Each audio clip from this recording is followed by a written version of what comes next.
Hello everyone, this is Soren, your chess coach, and I would like to introduce to you today a new idea, something that you probably haven't played before, but it's totally worth it. When you're playing whites and your opponent tries the Caro-Kann against you. So let me be very precise. So we go with the e4.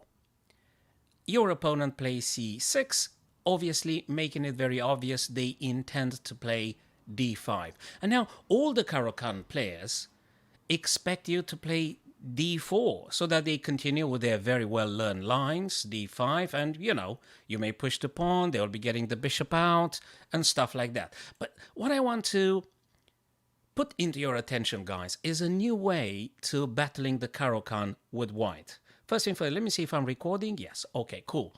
So you will not be playing d4. You don't do d4. Try and experiment with this line. This is something called the Schaeffer Gambit or the Hillbilly Redneck Attack or something. Yeah, so Hillbilly Attack, Schaeffer Gambit. You will be responding with bishop c4. And I'm sure that your opponent will be saying, oh, that must be a mouse slip. The guy doesn't know what he's doing. Has he lost his mind? I'm going to play d5 anyway. They will do that. They will do that. And after d5, I'm pretty sure they will expect you to just simply take on d5. You're not going to take on d5. You're going to drop the bishop on b3. So your bishop must go on b3. Okay, this is a very easy line to learn and incredibly aggressive. Now, we'll be considering the main line, which is d5 captures on e4. Anything else just doesn't make too much sense. They don't want to play the e6 now because they block the bishop in. So I'm not going to consider any other lines. And obviously, if they go with knight f6, you're just going to attack the knight, d4, c3, bishop c2, play in this fashion. Let's just consider they will take on e4, the main line here. What is the plan? Well, if you remember, guys, the scholar's mate, we're kind of going to play this right now. We're going to play queen to h5. Queen h5, and if you remember, boys and girls, bishop b3, queen h5, boom. Check. Well, not checkmate, the king can still play, but nevertheless, very, very uncomfortable. And that forces black to respond. They need to stop this. And they've got only two good theoretical ways to respond. And they are e6 and g6. Now, about e6. Again, for the Caro-Kann player, blocking in the bishop is madness. I mean, this guy is meant to just, develop, be on f5. And now for them to just respond with e6, probably it's not the most comfortable way. It is a way to respond, e6, absolutely, to which we'll be just playing knight to f6, and after knight f6, we're going to drop the queen on h4. But very likely, g6 is going to happen in most of the cases. It's natural stuff. If you remember the scholar's mate, you want to play the g6 because you stop the queen from teaming up with the bishop and attacking on f7. And naturally, you're making space for the bishop. You're going to play knight f6. Everything's great. Good. Now, refrain yourselves from moving the queen on e2 or d1. Don't do that, because the whole idea, the whole plan is to move the queen on h4, preserving the queen's efficacy and activity on the king side. Just bear with me a few more moments. Okay, next, let's just take simple, natural stuff. Again, it's very easy to learn the Hillbilly Schaeffer Gambit. Knight f6. Obviously, knight f6 wants to developing and protecting the pawn on e4. What do? Natural development, knight on c3. We do attack this pawn on e4 now twice, with the knight and with the queen. Okay, everything's great. Now, very, very likely at all levels, club level, even the GM, I've watched a couple of games played by the GMs, and bishop f5 is something you will find in the archives. Bishop f5 makes a lot of sense, defending this guy twice, and looks good, right? Cool stuff. Now, what is the next plan? Well, you're going to play f3. That's very important. You need to challenge that pawn. You need to challenge the the e4 pawn. They will take it in most of the cases, because if they don't, you're going to take them, and it's not going to be probably very comfortable for them. So takes and knight f3. So this is the setup, and we're not finished. We're not yet done. Looks very good, trust me. Now, bishop to g7, it's a possible line. Knight b8 to d7, or e6. So these are all possibilities. Now, even if they were to happen, even if knight b d7 were to being played here, you will go with d4. What's the thing with d4? Well, the stuff with d4 is, first thing first, it frees up the bishop. The bishop is free to go. You want to put your bishop on h6 because, if you remember, guys, we want to trade the king's guardian. This bishop is quite active. So from white's perspective, that would be a very good deal to just get rid of that bishop. Okay? So that's the plan. Now, your opponent, again, knight b d7, queen b6, castle kingside, these kind of ideas. Okay? So let's assume probably they will go with the safest way, castle on the king side. Okay. What do we do here with white? Well, you've got two very good options at least. You got a bishop to h6, you got castle kingside, you got h3. So these are very good lines. I would reckon bishop to h6 because, again, you really want to challenge this bishop here on h6. Let's just assume they continue with the development. Knight b to d7. And now you've got, again, you could castle, you could do h3. You could even castle long. You could do castle on the queen side. That's also a move to be considered by white. h3 again, it announces g4, and that bishop is already probably not very comfortable. So that's one idea for you to keep in mind. Let's just consider castling here, and the position is very, very playable, very exciting, and I'm sure your opponent wouldn't expect you to play bishop c4 as your second move. In after d5 to drop the bishop on b3. I'm pretty sure they wouldn't expect this line. So I think it's totally worth it.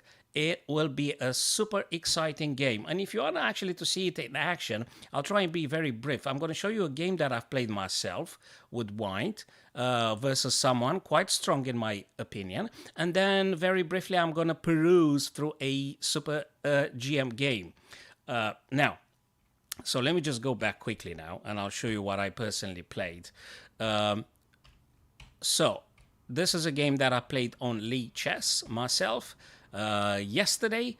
So they took queen to h5 as previously announced, knight f6, knight c3, bishop f5, f3, exactly in the manner we discussed, guys. Bishop g7, I have castled. Okay, probably I should have played d3, d4. d4 was actually the stuff I wanted to do. Knight to b6. This guy wants to get on to d5.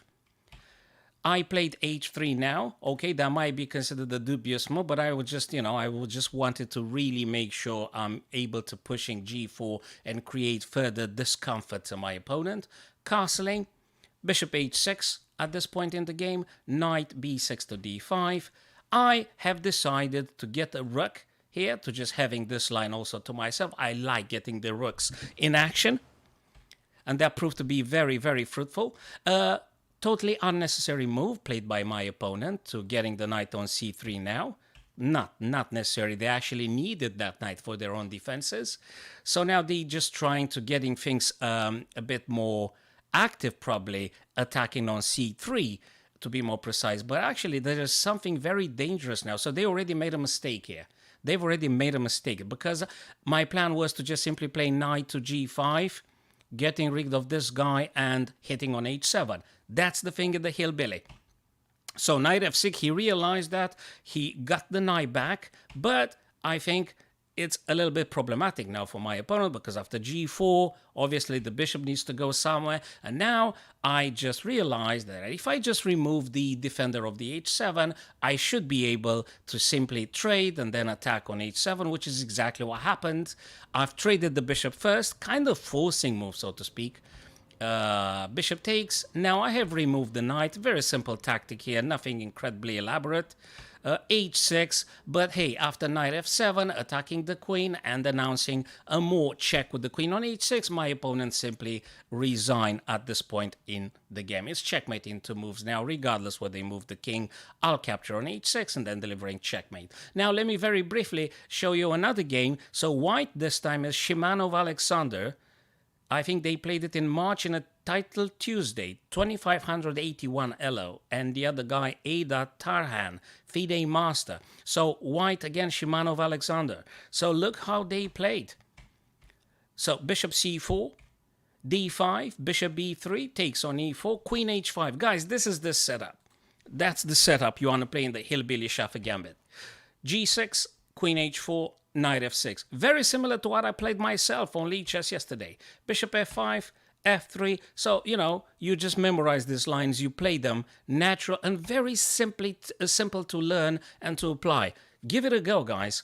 So let me just continue with this game. Bishop g7, d4, castle. Very strikingly similar to the setup I had against my opponent. Very similar. And what I like about this rook here, that also puts a bit of pressure on the bishop on f5. And at some point, might be incredibly recommended to just simply sack the rook for the bishop if it helps your pieces going towards the black king, especially with bishop h6 and knight on g5. So those are typical ideas, boys and girls. Bishop h6, knight to g5. Bishop h6, black played here e6. Let me see what happened. Yes, knight to g5. So he started very early. He really, you know, he just went over his opponent. Quite attacking. All white pieces are attacking at this moment now. Knight b6. He played the rook on d1. Personally, I played rook to e1 in my previous game. Knight to d5. Knight takes.